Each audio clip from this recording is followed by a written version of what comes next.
어서오세요. 오늘 어떤 기억에 접근하시겠습니까? 문제없어요. 저 문으로 걸어 들어갔어요. 지금 보고 있는 기억은 2043년 10월 4일 있었던 일입니다. 40년 전의 오늘이에요. 바깥 날씨가 참 좋네요.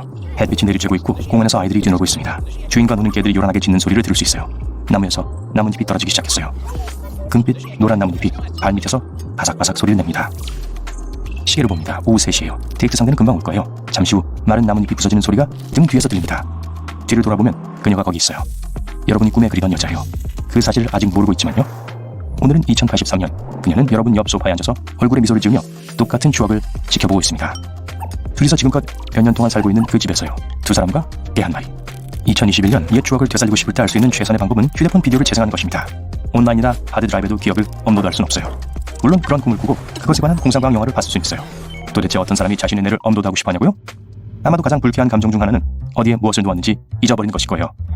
TV를 보고 있는데 리모컨이 다리가 생기기라도 했는지 어디론가 사라졌던 적 있나요? 누구나 경험해본 일일 거예요. 소파 및 거실, TV 아래 도대체 리모컨이 어디 있는 거죠? 사실 상황은 이렇습니다. 배가 고파서 쇼를 일시 중지했는데 리모컨을 소파에 던진다는 것이 손에서 떨어졌고 실수로 리모컨을 소파 아래로 차버렸어요. 여러분은 모르겠다 나중에 꺼내면 되지 라고 생각하고 하던 일을 계속합니다. 부엌, 배고파, 샌드위치, 좋았어. 불과 5분 후에 리모컨에 대한 모든 것을 잊어버리게 됩니다. 마침내 거실로 돌아왔을 때 리모컨을 찾을 수가 없어요.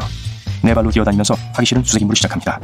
지난 1시간 동안의 기억을 컴퓨터나 클라우드 계정에 업로드할 수 있다면 리모컨이 어디로 도망갔는지 금방 알 수 있을 거예요. 하지만 한 걸음 더 나아가는 건 어떨까요? 기억은 물론 현재 여러분의 뇌 속에 있는 모든 정보를 디지털 형식으로 업로드할 수 있다면 어떨까요? 영원이란 긴 시간처럼 들리고 만약 여러분의 의식이 불멸의 장치에 업로드된다면 여러분도 불멸의 존재가 될 수 있을 거예요. 계절은 끝없이 지나가고 세상을 몰라보게 변하겠죠. 지금으로부터 몇천 년 후 우리가 알고 있는 현실은 완전히 다를 수 있습니다.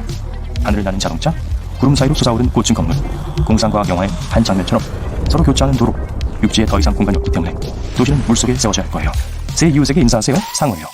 불멸이 된다면 인생이 마치 TV쇼처럼 흘러가는 것을 볼 수 있을 거예요. 결코 조기 종영되지 않는다는 게 끝이 아니죠. 무한 시트콤의 주인공은 바로 여러분이에요. 영원히요. 하지만 그렇다면 그게 여전히 여러분일까요? 자기 자신을 제어할 수 있을까요? 아니면 업로드한 컴퓨터의 조정을 받을까요? 그렇다면 영원히 살 수 있겠지만 그건 그저 여러분의 사본에 지나지 않는 게 아닐까요? 자신이 사본이라는 사실조차 모르겠죠. 이상적으로는 여러분은 여전히 본인이고 전혀 변하는 건 없을 거예요. 여전히 자신의 생각을 통제합니다. 단지 한 가지 차이점이라면 피부와 장기 이런 것들로 이루어진 유기체로 사는 대신에 네트워크나 하드드라이브 안에 살게 되겠죠. 그렇다면 여러분이 인공지능이 되는 건가요? 아니면 아직 살아있는 유기체인가요? 아마도 그건 실제 뇌를 로봇에 이식할 건지 아니면 여러분의 생각이 거대한 플래시 드라이브에 다운로드 될 것인지에 달려있을 겁니다. 우리 모두는 새로운 행성에 살게 될지도 몰라요. 가상현실이 현실인 인터넷이라는 곳에 말이죠. 그건 어떤 모습일까요? 낮과 밤의 구분은 더 이상 없을 거예요. 여러분은 매 순간 깨어있고 활동적입니다. 몸이 없으니 쉴 필요가 없어요. 시간은 거의 무의미해요. 인터넷은 아마 여러분 인생의 거의 모든 순간을 바꿨을 거예요. 이제 모든 것이 터치하고 클릭하면 완료됩니다. 기술이 우리가 상상했던 것보다 더 많이 발전했기 때문이죠. 어쩌면 우리 자신을 컴퓨터나 인터넷에 올리는 것은 그렇게 허황된 미래에나 있을 일이 아닐지도 몰라요. 과학자들은 지금 그것을 실현하는 방법을 찾고 있습니다. 만약 여러분이 업로드된다면 그저 재미를 위해 다양한 세계가 만들어질 수 있어요. 만약 여러분이 우주를 좋아하고 항상 새로운 행성을 탐험하는 우주선을 타는 것을 꿈꿔왔다면 이제 할 수 있어요. 가상현실 부스와 비슷하겠지만 헤드셋이 없죠. 여러분의 의식은 이미 업로드되었기 때문에 이제 해야 할 일은 수천 개의 문 중에서 하나를 통과하고 새로운 모험을 떠나는 것뿐입니다. 문을 열면 밝은 빛이 새어나옵니다. 너무 밝아서 눈이 부셔요. 다시 눈을 뜨는 순간 여러분은 새로운 세상이 있습니다. 목성으로 가는 우주선을 타고 있군요. 여러분에게 필요하고 여러분이 원하는 모든 것으로 가득 찬 우주선이에요. 여러분은 단 것을 좋아하기 때문에 물론 상상할 수 있는 온갖 사탕으로 가득 찬 캐비닛이 있어요. 끝도 없이 영원히 계속되는 것처럼 보입니다. 원하는 것이 무엇이든 그냥 집어들기만 하면 됩니다. 그리고 계속 먹어도 됩니다. 완전히 디지털화되었기 때문에 충치 걱정할 필요가 없어요. 그 밖에도 필요한 건 다 있습니다. 바로 여기에요. 수영장요? 있어요. 가장 좋아하는 레스토랑요? 여기 있네요. 친구를 초대해서 같이 가고 싶다고요? 걱정 마세요. 온라인으로 초대하면 여러분과 같은 문을 통과할 거예요. 거대한 우주선을 타고 대장정의 우주여행을 떠납니다. 바로 옆에는 친구가 있어요. 만약 판타지에 더 관심이 있고 엘프들로 가득한 나라로 가고 싶다면 그것 또한 가능합니다. 넌플레이어 캐릭터로 가득 찬 비디오 게임 같을 거예요. 하지만 이 캐릭터들은 미리 입력된 몇 줄의 대사만 내뱉는 것이 아닙니다. 감정을 갖춘 최신 인공지능을 완벽하게 갖추고 있을 거예요. 요정들과 다른 생물들로 가득 찬 넓은 땅을 상상해보세요. 미노타우루스, 고양이 귀와 꼬리를 가진 사람들, 심지어 파충류 사람들을 상상해보세요. 모든 것이 가능합니다. 이 땅은 영웅이 필요해요. 그리고 어디선가 갑자기 나타난 여러분이 세상을 구하러 왔어요. 원하는 초능력을 가질 수도 있어요. 수영하기를 좋아한다면 이 세상에서 여러분은 물을 통제할 수 있고 마음대로 파도를 만들 수 있고 가고 싶은 곳은 어디든 파도를 타고 갈 수 있습니다. 비행기를 좋아한다고요? 이제 여러분은 날 수 있어요. 햄버거를 좋아한다고요? 그건 잘 모르겠어요. 다른 모든 판타지 RPG에서처럼 초보자 마을에서 시작합니다. 그리고 여러분은 점점 더 강해집니다. 처음엔 물 몇 방울만 던질 수 있을 정도지만 모험을 시작하고 더 많은 연습을 할수록 가능성은 무궁무진해요.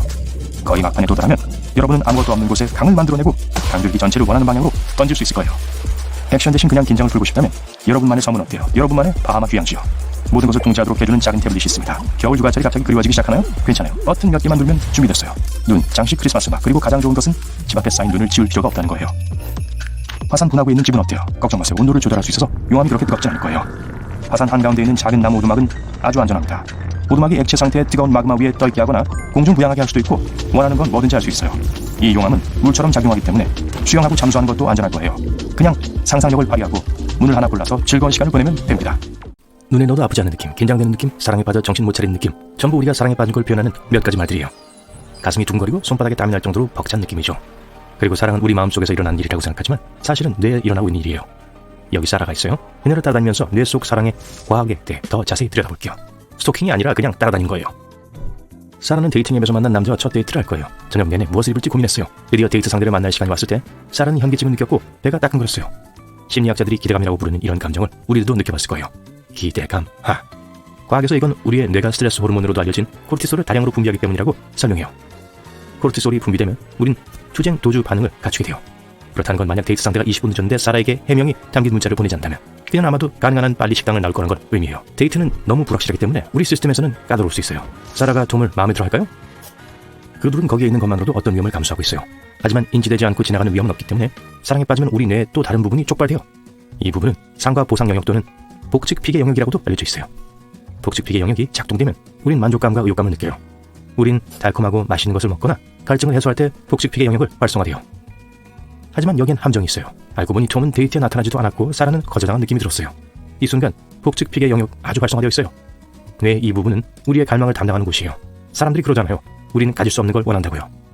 그래도 사라는 다시 시도해봅니다. 다른 데이트를 가서 데이브를 만나요. 그리고 둘이 짝이 됐어요. 몇 번의 데이트 후에 사라는 데이브 생각밖에 안 나요. 사실 깨어있는 시간의 80% 이상을 그 사람만 생각해요. 그리고 이건 아주 정상적이에요.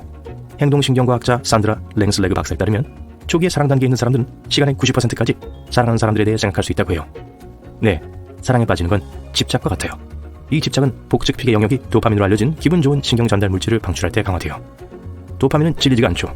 이 순간 사라는 행복감을 느끼기 시작하고 데이브에게 더 끌리기 시작해요. 그의 모든 게 사라를 기쁘게 해요. 그리고 잠시 사라는 자기가 완벽한 남자를 찾았다고 믿죠. 사라와 데이브가 서로 끌리는 이유는 뇌화학으로도 설명될 수 있어요. 그 이유 중 하나는 소비 페로몬 때문일 수 있어요. 당사자들은 중요한 유전적 또는 신체적 정보를 전달하는 천연화학 신호인 페로몬을 서로 인식할 수 있어요. 기본적으로 그들의 뇌가 둘이 유전학적으로 서로 잘 어울린다는 걸 이해했고 이건 사라의 경우엔 에스트로겐의 생산을 그리고 데이브의 경우엔 테스토스테론의 생산을 강화시켜요. 이 단계에서 둘은 서로 완벽한 사람으로 여기는 경이 있어요. 장밋빛 색안경을 끼는 단계는 작동 중인 뇌의 부분이 비판적 사고 능력을 관장하는 전두엽 피질보다 더 크게 작용하기 때문이에요. 그래도 우리는 말 그대로 사랑하는 사람을 비난할 수가 없어요. 하지만 이게 영원하지는 않아요. 시간이 지남에 따라 사라와 데이브는 개인적인 비밀과 심지어 일상적인 일들을 공유하기 시작해요. 둘은 애착 또는 정이라고 알려진 새로운 단계로 접어들어요. 이 순간 우리 뇌는 짝짓는 호르몬으로 알려진 옥시토신과 바소프레신을 방출하기 시작해요. 이게 신뢰, 사회적 유대감, 애착을 나타내요. 둘은 이 관계가 더 안전하다고 느끼고 함께 행복한 미래를 만들기 위해 서로에게 의지할 수 있다는 걸 알아요. 이렇게 낭만적인 사랑은 다른 형태의 사랑과 유사하며 이 호르몬이 가족 간의 사랑과 우정을 맺는 데 도움이 돼요. 여기 옥시토신의 방출로 인한 흥미로운 부작용이 있어요. 사라의 회사가 직원을 절반으로 감원하는 바람에 직장에서 어려움을 겪고 있어요. 회사에 있는 모든 사람들이 해고될까봐 두려워하고 있어요. 사람들의 스트레스 수준이 치솟고 있죠. 하지만 사라는 스트레스를 어떻게든 조절하고 있어요. 오랫동안 헌신적인 관계를 유지하고 있기에 사라는 더 차분히 있을 수 있는 거예요. 그리고 이 모든 건 뇌가 옥시토신을 지속적으로 방출한 덕분이에요. 2019년 한 연구에 따르면 강한 로맨틱한 사랑 유대감이 고난을 더 견딜만하게 만든다고 해요. 이 연구에서 102명의 사람들에게 몇 분 동안 얼음처럼 차가운 물에 손을 담그도록 했어요. 그리고 이 참가자들 중에 헌신적인 관계에 있는 사람들은 스트레스나 고통을 덜 경험하는 걸로 나타났어요. 심지어 실험하는 동안에 파트너가 옆에 없었는데도요. 파트너를 머릿속으로 떠올리기만 하는 거로도 충분했던 거예요. 이게 바로 진정한 사랑이죠. 사랑에 빠졌을 때 다른 이상한 일들이 일어날 수 있어요. 예를 들어 텔레파시 같은 거요. 농담 아니에요. 하지만 연구원들은 이걸 신경 동기화라고 부르는데 즉 커플들이 비슷한 생각 패턴을 공유하는 경향이 있다는 뜻이에요. 이 연구를 수행한 조이 도널드슨 교수는 커플들의 유대감이 더 높을수록 더 많은 동기화를 보여줄 수 있다고 했어요. 또 다른 연구는 커플들은 나란히 잠을 잘 때 심장 박동을 맞출 수도 있다는 게 나타났어요. 그리고 아니요, 사랑에 빠지고 우리가 말했던 것들을 경험할 수 있는 건 우리 인간들뿐만이 아니에요. 어떤 동물들은 서로에 대해 애착을 느낀다는 게 증명됐어요. 예를 들어 알바트로스는 평생 같은 파트너에게로 돌아가요. 1년 내내 이주를 하지만 여전히 다시 만나 인사를 나누는 되풀이되는 곳으로 돌아가요. 이제 시간이 지남에 따라 장밋빛 안경이 희미해지고 전두엽 피질이 마침내 제 역할을 할 수 있게 돼요. 판단력과 비판적인 사고가 다시 생겨 둘 모두 사랑하는 사람의 결점을 깨닫기 시작해요. 사라는 데이브가 양말을 아파트에 아무데나 두는 방식을 좋아하지 않아요. 그리고 데이브는 사라가 넷플릭스를 너무 많이 본다고 생각해요. 문제는 때로는 이런 사소한 것들이 너무 지나치면 관계가 그냥 단순히 끝나버릴 수도 있다는 거예요. 놀랍게도 이별도 뇌에 의해 관리되어요. 사라는 데이브와 헤어질 때 자기가 옳은 일을 했다고 생각하지만 육체적인 고통에 가까운 것을 느껴요. 그건 실현의 상처가 고통을 처리하는 뇌의 영역인 선피질을 활성화하기 때문이에요. 하지만 선피질은 감정적인 고통과 육체적인 고통을 구분하지 못해요. 그래서 실현의 상처는 발목을 삐는 것만큼 아플 수 있어요. 시간이 지나면서 사라는 데이브에게 다시 연락하는 상상을 하게 돼요. 집을 청소하는 동안 데이브가 챙겨가는 걸 잊어버린 몇 가지 물건들을 발견했어요. 가끔 연락하고 싶은 욕구가 극도의 배고픔이나 갈증처럼 압도적으로 느껴져요. 이건 복직픽의 영역이 다시 활성화되고 있기 때문이에요. 그리움의 감정을 이끌어내는 동기와 보상의 영역이죠. 그들의 이야기가 시작될 때 활성화되었던 뇌의 같은 부분이죠. 이 감정의 회오리는 사라의 몸의 경보 시스템인 스트레스 축을 활성화시켜요. 그리고 사라가 옥시토신을 적게 생산하고 있기 때문에 그녀가 느끼는 모든 감정을 감당하기 어려워 보이기도 하고요. 그래도 좋아지길 할 거예요. 시간이 지남에 따라 더 높은 피질 영역이 활성화돼요. 이 영역은 이성과 충동 조절을 담당해요. 그런 비이성적인 갈망에 제동을 걸죠. 그래서 데이브에게 문자를 보내고 싶은 충동은 서서히 사라질 거예요. 이번이 사라의 첫 결별이 아니며 시간이 지나면 괜찮아질 것이라는 걸 알고 있어요. 하지만 그녀가 더 어렸을 때 10대 시절에는 이별에서 회복하는 게 훨씬 더 어려웠어요. 그건 더 높은 피질 영역이 아직 미성숙했기 때문이에요. 그래서 이런 상황에서 10대들은 자기 통제 메커니즘이 덜한 경향이 있어요. 곧 사라는 새로운 누군가를 만나고 싶을 거예요. 그리고 다시 한번 우리가 사랑이라고 부르는 롤러코스터를 다시 타겠죠. 모든 차이점에도 불구하고 우리는 한 가지 공통점을 공유합니다. 바로 지금 이 순간에도 우리 모두는 살아있음을 느끼고 현재를 능동적으로 인식한다는 거죠. 하지만 여기에 문제가 있습니다. 이 지금이라는 느낌은 사실 조금 지연된다는 거예요. 우리의 뇌가 정보를 의식으로 번역하는 데는 약 0.5초가 걸립니다. 생각해보면 엄밀히 말해서 미래는 이미 다가왔지만 우리는 아직 이를 깨닫지 못하고 있을 뿐이죠. 우리의 다양한 감각은 각기 다른 속도로 정보를 받아들이기 때문에 뇌가 현재를 원활하게 감지하기 위해서는 감각 중 일부를 끌어와야 합니다. 마치 우리 뇌가 실시간으로 감각 정보로 이루어진 프랑켄슈타인 괴물을 이어붙인 것과 같아요. 예쁘게 보이도록요. 여기 흥미로운 사실이 있어요. 연구원들은 이러한 지각이 엉망이 될 수 있다는 사실을 발견했어요. 표준적인 지연이 제거되면 뇌는 혼란을 겪게 되고 그 효과를 유발한 행동이 일어나기 전에 효과가 발생했다는 인상을 받게 되죠. 초인종 소리를 들었지만 실제로 버튼을 누르기 전에 인식하는 것과 같습니다. 이상하죠? 뇌는 왜 그렇게 쉽게 속는 걸까요? 그것은 우리의 의식이 해야 할 일이 많기 때문이에요. 우리는 주변 세상을 해석하고 가까운 미래에 일어날 수 있는 일을 생각하고 다음에 무엇을 해야 할지 파악해야 합니다. 이 모든 작업에는 시간이 걸리기 때문에 빠르게 움직이는 위험에 직면했을 때는 좋지 않습니다. 위험한 야생동물이 갑자기 튀어나온다고 상상해보세요. 어떻게 대응해야 할지 의식적으로 생각해야 한다면 이미 늦을 거예요. 다행히도 우리 뇌에는 가장 필요할 때 작동하는 비상대응 키트가 있습니다. 놀림 반사는 가장 빠른 반응으로 소음이나 갑작스러운 움직임에 의해 촉발되죠. 5밀리초 이내에 많은 근육이 반응하기 시작하고 눈치채기도 전에 이미 움직이게 됩니다. 몇 밀리초의 시간이 더 주어진다면 우리의 뇌는 더 흥미로운 방식으로 행동할 수 있어요. 감정을 처리하는 우리 뇌의 첫 번째 기관인 편도체는 위협을 처리하는 데 약 12밀리초가 걸립니다. 매우 정교하지는 않지만 위험을 쉽게 감지할 수 있죠. 사실 우리가 하는 최선의 행동 중 일부는 의식적인 의사결정 없이 이루어집니다. 공을 치거나 누군가의 시선을 포착하는 등 0.5초 이내에 하는 모든 행동은 자동으로 이루어집니다.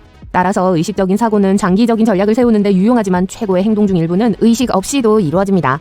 하지만 진짜 질문으로 들어가 볼게요. 물론 생각은 다양할 수 있어요. 우리 모두 경험해봤기 때문에 잘 알고 있어요. 어려운 직업이나 육아를 하는 것은 아이스크림 위에 무엇을 얹을지 선택하는 것보다 훨씬 더 많은 생각을 필요로 합니다. 하지만 생각의 속도가 얼마인지 궁금하신 적 있나요? 우리의 두뇌를 따라잡으려면 페라리가 필요할까요? 아니면 자전거로 될까요? 일부 과학자들은 우리가 감각을 통해 수집한 정보를 얼마나 빨리 인식하는지를 측정하여 이 까다로운 문제를 해결했습니다. 인간은 50밀리초 정도 지속되는 자극을 감지할 수 있다고 합니다. 약 20분의 1초에 해당하는 시간이죠. 이제 감각과 반응에 대해 이야기하면서 출발 신호에 반응하는 스프린터를 기준으로 삼아보겠습니다. 이건 약 150밀리초밖에 걸리지 않는 매우 빠른 속도예요. 그러나 신경 경로의 속도는 우리의 빠른 사고에 제동을 걸 수 있습니다. 과거의 과학자들은 정보가 신경을 따라 이동하는데 초당 35m가 걸린다고 추정했습니다. 하지만 현대의 연구 덕분에 잘 절연된 일부 신경은 초당 120m까지 움직일 수 있다는 사실을 알게 되었습니다. 이는 애슈턴 마틴이나 맥라렌과 같은 세계에서 가장 빠른 자동차 몇 대와 비슷한 속도예요. 그렇게 생각하면 생각의 속도가 꽤 빠르다는 것을 알 수 있습니다. 하지만 걱정하지 마세요. 두뇌를 따라잡기 위해 올림픽 선수처럼 훈련할 필요는 없으니까요. 하루에 얼마나 많은 생각을 하는지 생각해 본 적이 있을지도 몰라요. 이 질문도 생각으로 간주됩니다. 스포일러 경고, 생각보다 훨씬 더 많습니다. 잠에서 깨어나는 순간부터 잠이 드는 순간까지 어쩌면 그 이후에도 뇌는 끊임없이 생각을 쏟아내요. 이러한 생각 중 일부는 빨래를 해야겠다 또는 엄마에게 전화해야지와 같은 단순한 것일 수도 있습니다. 인생의 의미는 무엇일까 또는 어떻게 사랑할까와 같은 더 복잡한 생각도 있고요. 믿거나 말거나 2020년에 실시된 한 연구에 따르면 평균적으로 사람들은 하루에 6,000개 이상의 생각을 한다고 합니다. 정말 많은 생각을 하는 거죠. 이 연구에서는 참가자들이 휴식을 취하거나 영화를 보는 동안 새로운 생각이 언제 시작되는지 추적하기 위해 뇌 스캔을 사용했습니다. 하지만 모든 생각이 똑같이 만들어지는 건 아닙니다. 어떤 생각은 우리를 행복하고 설레게 하는 반면 어떤 생각은 우리를 우울하게 하고 걱정을 불러일으키기도 합니다. 대부분의 사람들에게 부정적인 생각은 떨쳐버리기 어려울 수 있습니다. 또한 여러분의 성격이 얼마나 많은 생각을 하는지에 영향을 미칠 수 있다는 사실을 알고 계셨나요?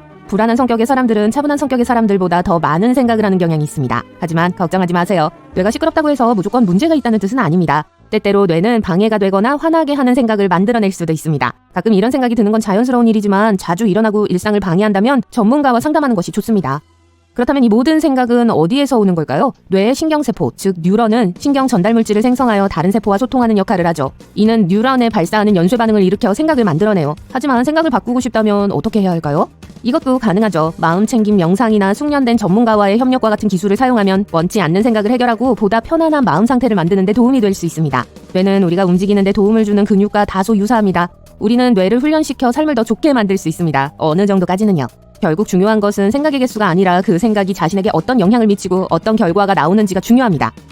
뇌가 할 수 있는 신기한 일들을 말하자면 과학계에 놀라운 소식이 전해졌어요. 연구원들은 문어에서 이상한 뇌파를 발견했습니다. 네, 맞아요. 팔이 8개 달린 이 경이로운 동물은 동물계에서 한 번도 발견하지 못한 뇌파를 가지고 있어요.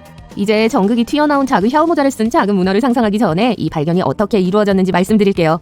과학자들은 문어의 뇌에 전극을 외과적으로 부착하여 문어의 사고 과정을 엿볼 수 있었습니다. 이 놀라운 프로젝트는 문어가 원하는 대로 움직일 수 있는 문어의 뇌를 최초로 기록했으며 그 결과는 놀라웠습니다. 연구진은 문어의 뇌파 패턴 중 일부가 인간의 기억 중추에서 발견되는 것과 매우 유사하다는 사실을 발견했어요.